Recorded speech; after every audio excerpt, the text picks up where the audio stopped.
একদিন গ্রামের পাশে ঘন জঙ্গলে এক বাঘ থাকত।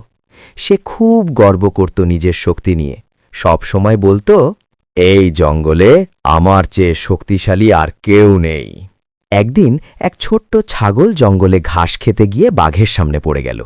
বাঘ দাঁত বের করে বলল, আজ তো ভালো খাবার পেয়ে গেলাম। ছাগল ভয় পেলেও মাথা ঠান্ডা রাখল। সে ভাবল, ভয়ে লাভ নেই, বুদ্ধি খাটাতে হবে। ছাগল গম্ভীর মুখে বলল, ও তুমি কি জানো না, আজকে জঙ্গলে নতুন রাজা এসেছে। কি, আমার চেয়ে বড় রাজা? ছাগল বলল, হ্যাঁ, সে বলেছে আজ যে বাঘকে পাবে তাকেই আগে খাবে।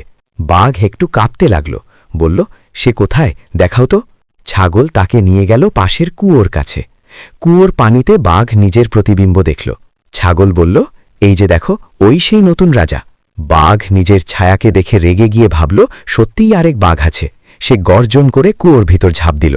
ছাগল হেসে বলল, শক্তি বড় কথা নয়, বুদ্ধিই আসল শক্তি।